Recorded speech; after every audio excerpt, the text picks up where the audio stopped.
اور آج یہ حالت ہے کہ ایک ایک مسجد میں 5 حافظ ہیں، ہر ایک کو 2 3 4 تراویح ملتی، 4 تراویح 2 تراویح 4 تراویح 2 تراویح، اتنے حافظ ہیں، ورنہ گھروں میں پڑھ رہے ہیں۔ آپ دیکھ لو، کراچی میں دیکھ لو، گھروں میں تراویح ہو رہی کیونکہ مسجد میں جگہ ہی نہیں۔ جو قرآن کی نور پھیل رہا ہے، اس سے ظلمت کم ہو رہی ہے۔ اس لیے کبھی سوشل میڈیا پر نہیں جایا کرو، دل چھوٹانا کیا کرو۔ اللہ کا بڑا شکر ہے جتنے حالات ہیں دل میں کبھی وسوسہ بھی نہیں آیا کہ اسلام کمزور ہو رہا ہے، اسلام تو طاقت کی طرف جا رہا ہے۔ یاد رکھو، پھیل رہا پورے عالم میں اسلام کا نور پھیل رہا ہے۔ آپ جاؤ دیکھو، ابھی میں پچھلے سال میں لندن میں گیا تو ایک مدرسے میں انہوں نے ایجاد حدیث کے لیے مجھے بلایا تھا۔ 7 بجے سے رات 10 بجے تک مدرسہ چلتا ہے۔ پڑھنے والے کون ہیں؟ سارے اسکول کالج یونیورسٹیوں کے طالب علم، سب عالم، آخری سال تھا، حدثنا پڑھ رہے ہیں، حیران ہو رہے ہیں، یہ ڈاکٹر بن رہا ہے، یہ انجینئر بن رہا ہے، فلاں فلاں فلاں، شام کو حدثنا ہو رہی۔ یہاں کچھ طالب علم بتا رہے دن کو مزدوری کرتے، رات کو پڑھتے، یہ کیسے دیر متوجہ ہو رہا ہے؟ ڈاکٹر ہیں، کتنے بڑے بڑے ڈاکٹر مجھے ملے، ماشاءاللہ وہ شیخ الحدیث صاحب ہیں اور ڈاکٹر ہیں، ڈاکٹر بھی اتنے اونچے، 2 گھنٹے زیادہ لیتے ہیں، بس لاکھ روپیہ لیتے ہیں 2 گھنٹے کے لیے بس، لیکن مولوی صاحب بھی ہیں۔ پوری دنیا میں انقلاب کرتا ہے، لگتا نہیں ہے آپ کہاں پر بیٹھے ہیں، مدرسے چلے جاؤ تو پتہ نہیں چلتا آپ یورپ میں بیٹھے، ایسا لگتا ہے آپ پاکستان میں کسی مدرسے میں بیٹھے، سب مولوی صاحب آنے والے۔ تو فرمایا حضرت نانوتوی رحمۃ اللہ علیہ نے قرآن پڑھتا ہے فرشتے آتے ہیں، آپ فرشتے بلانا چاہتے ہیں، تلاوت شروع کر دیں۔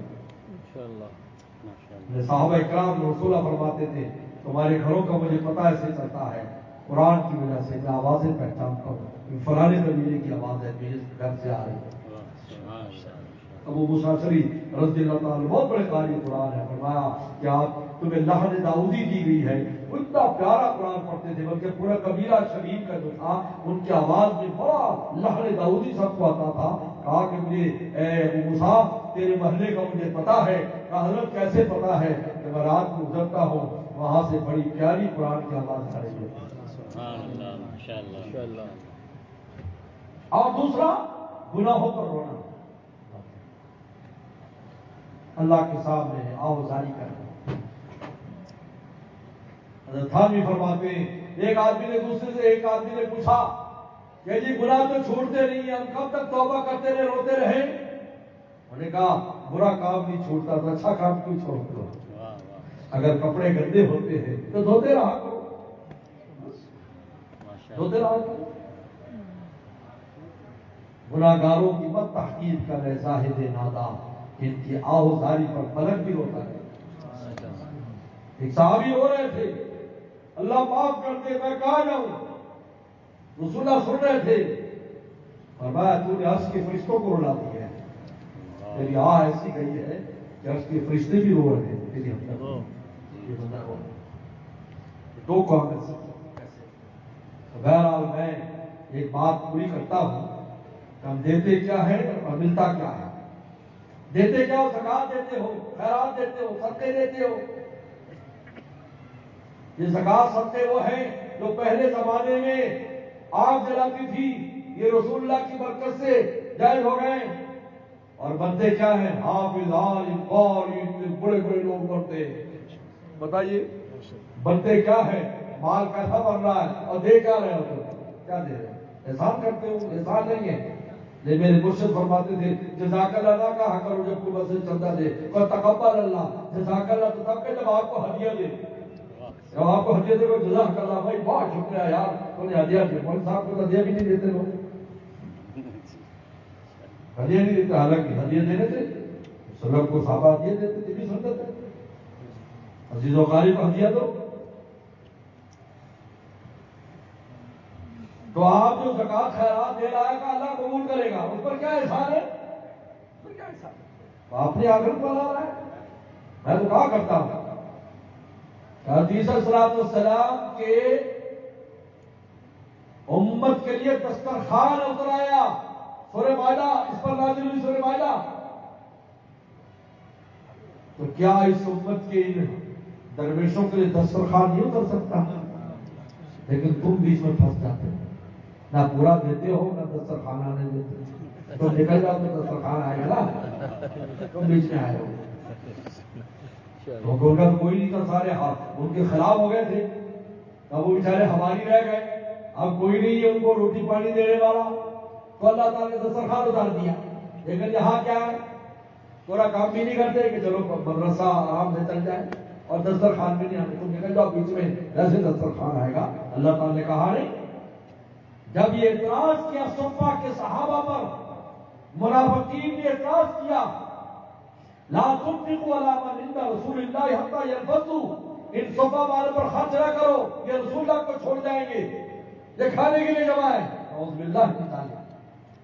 اللہ میدان میں آیا، خود اللہ نے قرآن نازل کیا، کہا کہ غلط سمجھتے ہو، وَلِلَّهِ خَزَائِنُ السَّمَاوَاتِ وَالْأَرْضِ، سارے خزانے اللہ کے ہاتھ میں ہیں. ہم اپنے خزانوں سے باراز کھلا سکتے ہیں لیکن تمہیں اجر نہیں ملے گا.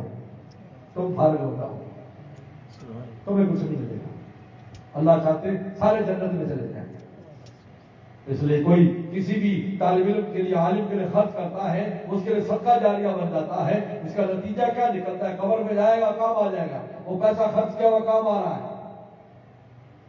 یہ اللہ تعالیٰ نے، میں ایک بات کہتا ہوں، آدم علیہ السلام سے پہلے خانہ کعبہ جنت کا ایک موتی اتارا گیا تھا، جس کا طواف فرشتے کرتے تھے.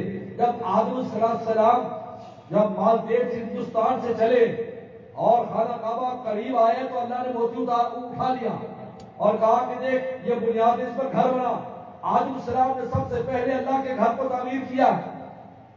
تو سوال یہ ہوتا ہے کہ وہ کیوں اللہ تعالیٰ نے اٹھا لیا؟ تاکہ یہ انسان بھی اس میں حصہ لے سکے، ورنہ وہ موتی تو ہمیشہ کے لیے رہتا، اس میں کوئی تبدیلی کی ضرورت نہیں تھی. لیکن خانہ کعبہ اللہ تعالیٰ نے ہم سے کس سے بنوایا؟ ہم سے اینٹوں سے اور گارے سے بنوا. کو گر جاتا پھر بناتے. ابراہیم السلام کے زمانے میں گر گیا. کیا یا ابراہیم القواعد البیت میں اسماعیل، اللہ نے کتنا اونچا مقام دے دیا کہ یہ بنا ابراہیمی آج تک میں اور آپ اس کا طواف کر رہے ہیں. اگر وہ موتی ہوتا تو جنت کی چیز تو کبھی بھی ختم نہیں ہوتی. حجر اسود جنت سے لایا گیا تھا، آج تک موجود ہے. آدم السلام سے پہلے لایا گیا، آج تک موجود ہے. رکن یمانی آدم السلام سے پہلے لایا گیا، آج تک موجود ہے. اگر وہ موتی رہتا آسمانوں سے تو پھر مجھے آپ کو کیا ملتا؟ اس لیے اللہ تعالیٰ اجر دینے کے لیے فرماتے بھائی ان درویشوں کے ساتھ لگ جاؤ تاکہ تم بھی جنت میں چلے جاؤ. اللہ تعالیٰ کو ضرورت نہیں ہے، اللہ تعالیٰ کو اپنے دین کے لیے کسی کی ضرورت نہیں ہے. کوئی کہا کہ جی میں ہوں میں وہ ہے، ایسا کچھ نہیں ہے.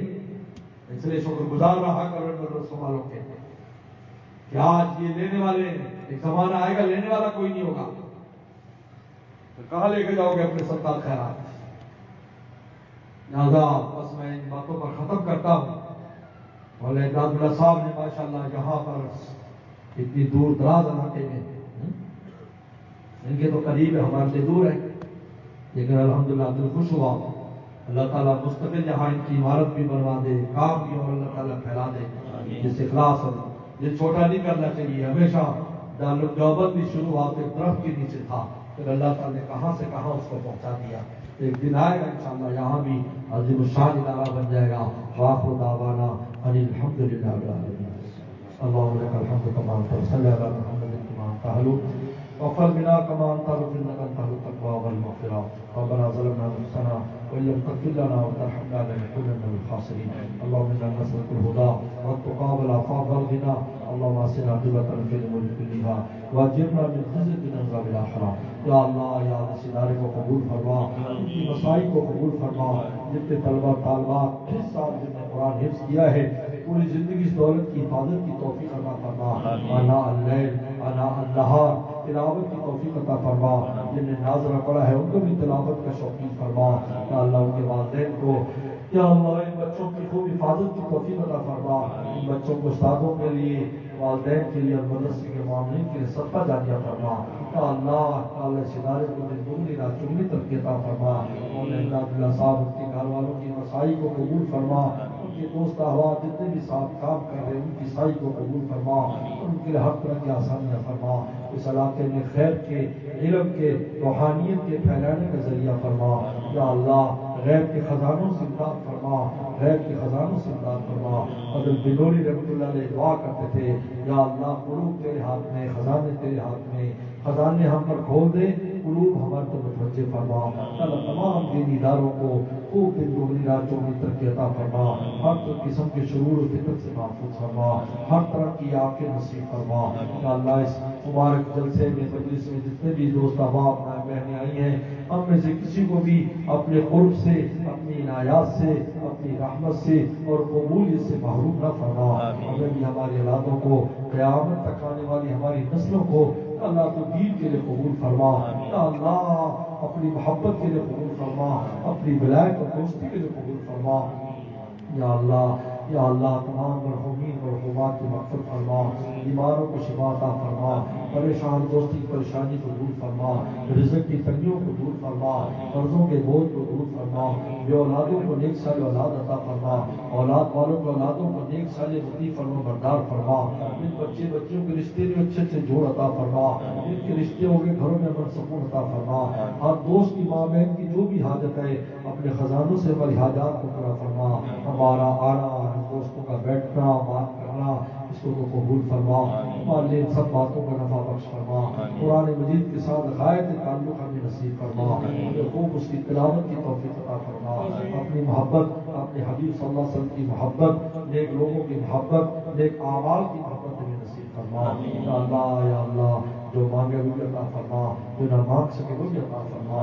ربنا تقبل منا انک انت السمیع العلیم۔ صلی اللہ تعالی علی خیر خلقہ محمد و آلہ وصحبہ اجمعین۔